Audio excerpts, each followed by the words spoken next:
मेरी बीवी नाराज रहने लगी। हल्का हल्का तो उसने मुझे कहना शुरू किया, फिर जलाल में आ गई और एक दिन मुझे कहने लगी अगर आज नाना कुछ लेके आए तो बच्चे लेके मेके चली जाऊंगी। आप फरमाते मैं बड़ा परेशान हुआ, निकल गया फजर पढ़ के काम की तलाश में। मैंने जुहर तक तलाश किया लेकिन मुझे काम न मिला।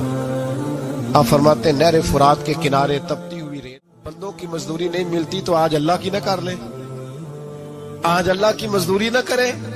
आप फरमाते मैंने गरम रेत से तयम्मुम किया, वुजू किया वहीं फुरात, और गरम रेत पे कपड़ा बिछाया तो नफल पढ़ने शुरू कर दिए। जोर से असर तक नफल पढ़े, जोर से। चले मैं एक दुआ करता हूं, आप आमीन कहना।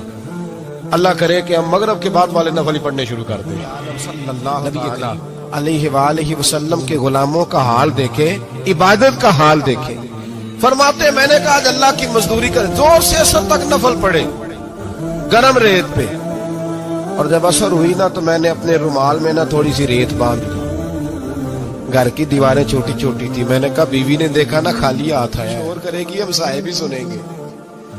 तो चलो जब देखेगी ना रुमाल में कुछ है, हौसला करेगी, जब अंदर जाऊंगा तो समझा लूंगा। आप मुस्कुरा रहे हैं ना हल्का हल्का, इसका मतलब है इन बातों में काफी सदाकत है। पुराने बुजुर्ग कर गए तो इसका मतलब ये है कि इनमें बहरहाल कई काफी ताकत है। ये शोर होते रहते। कहते मैंने वो कहा कि चलो दूर से देखेगी तो घर जाके समझा लूंगा। आप फरमाते पहले मेरी बीवी दरवाजे पे बैठी रहती थी, बच्चे बैठे रहते थे, मुंतजिर होते थे कि कुछ लेके आए, घर में फाका होता। आज मैं गया तो शोर ही कोई नहीं, कोई शय नजर ना आई। से भरा हुआ मेरा पल्लू मैंने दरवाजे के साथ रखा, अंदर चला गया। बीवी को आवाज दी कहाँ हो? कहने लगी मुंह हाथ धो लो, मैं रोटी लेके आई। हाथ धो गई, रोटी किधर से आई? इस घर में तो फाके थे, खाना किधर से आया? कहते रोटी लाई, सलाद भी लाई, उस जमाने में जो नेमतें थी फल भी लाई, सारा आ गया। मैंने घूर के देखा, मैंने कहा किधर से आया ये सारा कुछ? कहाँ है बच्चे? कहने लगी रोटी खा के बाहर निकल गए। मेरे दिल में ख्याल आया मेरी बीबी का किरदार तो सारा कुछ कैसे आया? मैंने कहा ये कहाँ से आया सारा कुछ?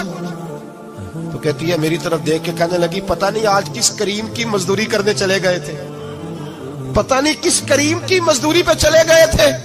जोर हुई है तो उसने अनाज की बोरियां भेजी है, चावल भेजे हैं, इतना कुछ भेजा है कि मेरे घर में रखने को जगह ही कोई नहीं।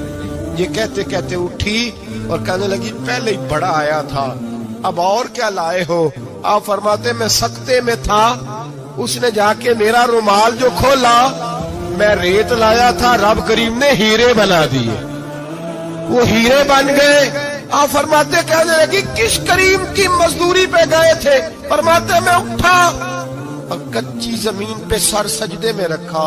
मैंने कहा मालिक मैं सारी जिंदगी दुनिया राजी करता रहा, दरवाजों पे खड़ा रहा, ताल्लुकात बनाकर थोड़ी सी रोजी के लिए जद्दोजहद करता रहा, धुतकारा गया, सताया गया। मौला मैं तो तेरे दरवाजे पे आज आया हूँ, पूरी दिहाड़ी भी नहीं लगाई, जोर से असर ड्यूटी की है। अल्लाह तेरी थोड़ी मजदूरी का इतना अजर मिलता है? खुदाया तो इतना नवाजता है। फरमाया अल्लाह मैं मेहनत भी करूंगा, काम भी करूंगा, लेकिन दुनिया की मजदूरी थोड़ी करूंगा, मालिक तेरी इबादत ज्यादा करूंगा। हम सारी जिंदगी लोग कब्रों में चले गए, मस्जिद नहीं आए। कब्रों में अल्हाकुमुत तकासुर हत्ता ज़ुरतुमुल मकाबिर, कब्र में जाने का टाइम आया, लोगों की नमाजें पढ़ दी गई पर लोगों ने नमाजें शुरू नहीं की। नमाजें पढ़ दी, कहीं ले जाओ, शादी का मौका है तो वो कराची जाने को तैयार, लेकिन चंद फरलांग पे मस्जिद है, मस्जिद जाने को तैयार है। अल्लाह के वली की अलामत है वो इबादत गुजार होता है। और जो ना नमाज पढ़े ना नमाज पढ़ाए वो जिंदीक तो हो सकता है, पीर हो सकता, मैं जिम्मेदारी से कह रहा हूँ, जिंदीक तो हो सकता है पर पीर हो सकता बिल्कुल बेदीन है, बल्कि बददीन है, पीर हो सकता। इसलिए कि अल्लाह के वली की अलामत यह है कि उसके चेहरे पर इबादत की रोशनी होती है।